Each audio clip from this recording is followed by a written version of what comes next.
In the quiet corners of an animal shelter, a heartbroken cat named Tommy couldn't stop crying, mourning the loss of his owner.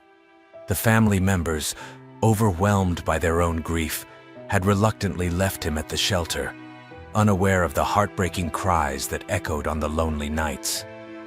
One day, when the compassionate veterinarian read the tag on Tommy's collar, a look of shock crossed his face.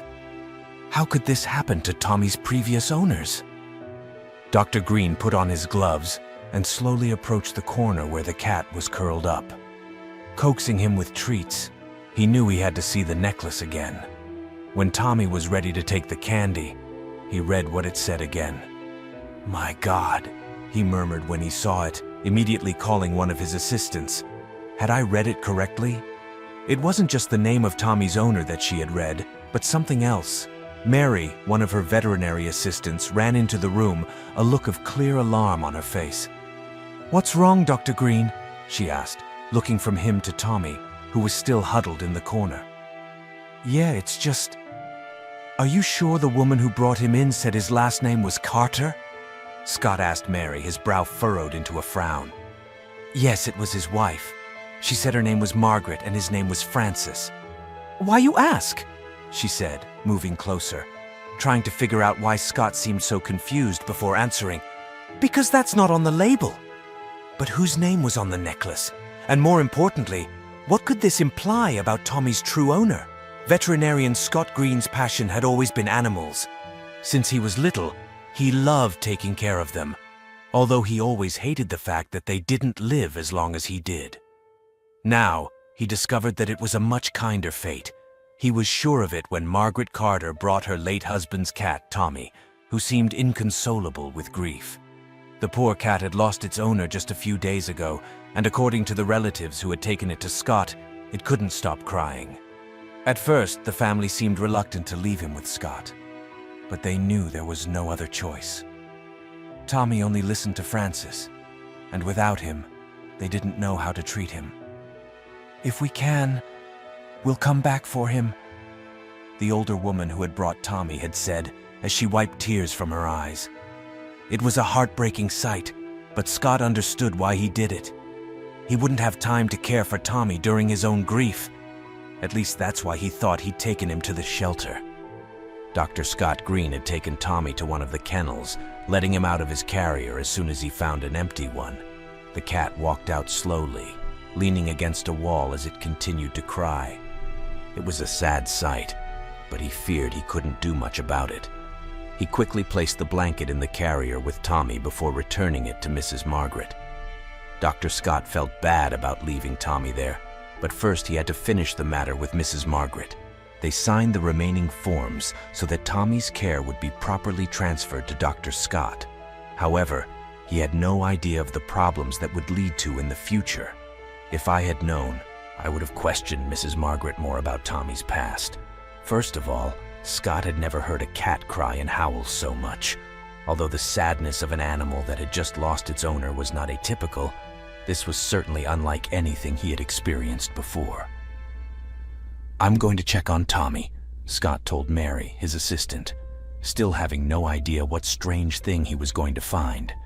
He found Tommy in the kennel, his paws against his face, as Scott bent down to see if anything was wrong. Then he noticed the necklace still attached to her neck. Time to take it off. Scott muttered to himself as he slowly and gently put his hand around the cat's neck to unclasp the collar from him. But then Tommy let out a loud squeal. As soon as Scott touched the necklace, Tommy seemed to wake up from his depressed state. He jumped up with a loud screech before running towards the corner of his cage. A loud hiss came from Tommy as he curled into a ball. Scott stood there, shocked, with his hands partially raised, afraid of hurting Tommy. "Why don't you let me take off your necklace?" Scott wondered aloud. He had also taken a quick glance at the label and couldn't help but be confused by it. "I must have seen her wrong," he muttered to himself. His eyes must have deceived him, for he could have sworn he saw a name on the label other than that of Margaret's late husband. However, now there was a more pressing matter. Had Tommy been hurt without him knowing? Scott approached, his voice soft. trying to calm the distressed cat. "Tommy, he's okay," he whispered, slowly reaching a hand toward the necklace. Tommy's eyes narrowed, and with a quick hiss, he swiped at Scott's hands, his claws nearly failing. Scott backed away, realizing that force was not the answer. This cat's trust would not be earned only with insistence, but with understanding and patience. Frustrated but not defeated, Scott stood up and dusted off his pants. He needed a new strategy. As he left the kennel, he reflected on Tommy's behavior. It wasn't just grief. She was being territorial about something. With a new idea in mind, Scott headed to the storage room, hoping a change in tactics might produce better results. Tommy's screams filled the room, but softened when Scott came back in, this time with a treat and a toy. "Let's try it again, buddy," Scott said, his tone light. He knew it was crucial to gain Tommy's trust. Slowly, he placed the treat near the entrance and backed away, leaving room for Tommy. Now it was a waiting game, and patience was the key. Scott watched as Tommy, piqued by curiosity, approached the treat. The cat's eyes moved from Scott to the treat, assessing whether it was safe. Finally, Tommy reached out, sniffed cautiously before reaching for the treat. Scott stood still, a soft smile on his face. This small victory seemed like a big step forward, a step toward understanding Tommy's secretive heart. While Tommy enjoyed the treat, Scott spoke quietly, sharing stories of his own pets, hoping to forge a connection through his words. Slowly, Tommy uncoiled and his posture relaxed. Scott knew that the journey ahead of him would be long and full of setbacks. But moments like this, when understanding began to bridge the gap between man and animal, fueled his determination to help Tommy heal. Scott tried again, this time with more determination. Tommy, now somewhat more relaxed, still couldn't see the necklace well. It hung just out of sight. Tommy's head tilted curiously as Scott maneuvered to get a better angle. Frustration mixed with curiosity. What was so important about this collar that the cat became aggressive when he tried to take it off? With a new strategy, Scott offered another treat, holding it just enough for Tommy to lift his head. When Tommy raised his head, Scott saw the label. His heart skipped a beat. "My God," she whispered, disbelief in her voice. The name engraved on the metal was not what she expected. It was a revelation that would change everything. Scott didn't waste a moment. "Mary, could you come here, please?" His voice carried an urgency that made Mary rush. His expression went from concern to alarm in his tone. "What's wrong?" she asked, her eyes shifting from Scott to Tommy, feeling the tension. Scott was already unraveling a mystery that seemed to become more complex by the second. "Mary, do you know Margaret's full name? And are we sure her last name was Carter?" Scott's questions were rapid, his mind racing with possibilities. Mary looked bewildered, confusion etched on her face. "I'll have to check the papers." "Why? What's wrong?" she asked, her curiosity piqued by Scott's intense concentration. "That name isn't on the label," Scott responded, a mix of confusion and concern in his voice. Mary raised her eyebrows in surprise. "It's not on the label? Then who?" He stopped, realizing the implications. "I'll check it right now," he said, turning on his heel. The mystery of Tommy's true owner was being revealed, and the pieces were beginning to fall into place.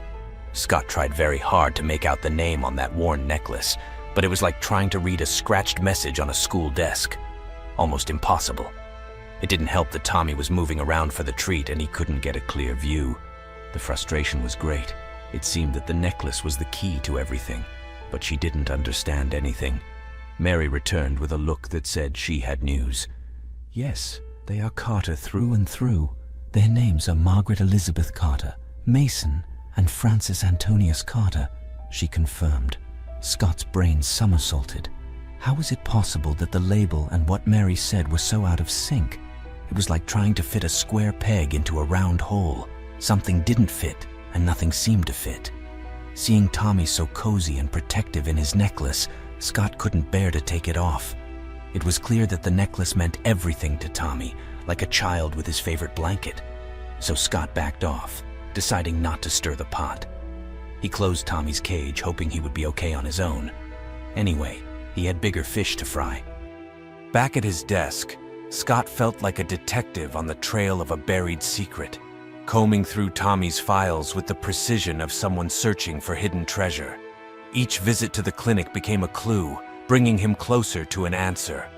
The next step in this treasure hunt led him to the Carters' address, where he hoped to uncover what had been buried there for so long.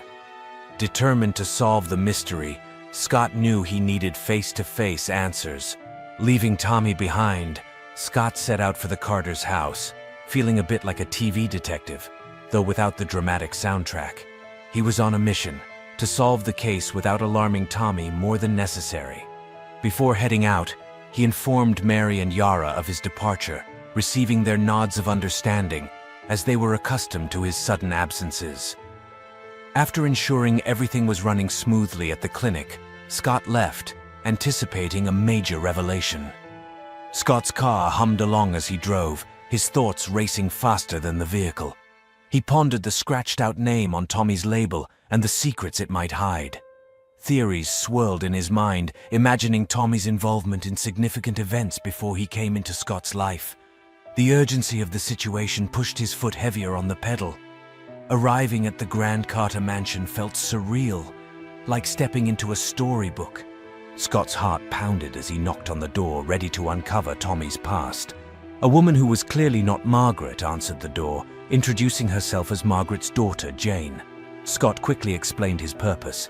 He needed to talk about Tommy, Margaret's cat. Jane, though surprised by the visit, was warm and accommodating, offering to help in her mother's absence. Scott, slightly uncomfortable but hopeful, requested to look at family photo albums from about 6 years ago, hoping they might hold clues about Tommy's history. Jane retrieved the albums and, as Scott waited, he absorbed the stately surroundings of the mansion, feeling a deep connection to its history.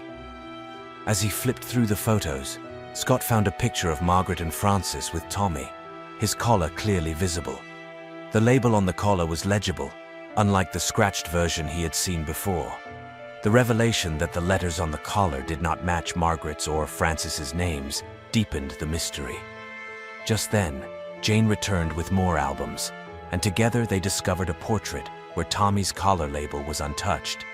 With the photograph in hand, Scott thanked Jane and hurried back to the clinic, eager to connect the pieces of Tommy's past. Mary and Yara were intrigued by the clear name on the collar, Emily Harrington.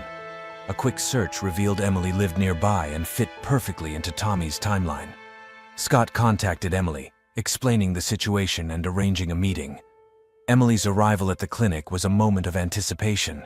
When Tommy recognized Emily, their reunion was heartwarming. Emily shared the story of losing Tommy during a family move 6 years ago. Their heartfelt moment was interrupted by Margaret's arrival, leading to a conversation that bridged Tommy's past and present. In the end, Emily and Margaret decided to share Tommy, honoring his deep connections with both families. Scott watched with satisfaction, knowing he had helped mend hearts and celebrate Tommy's incredible journey through life.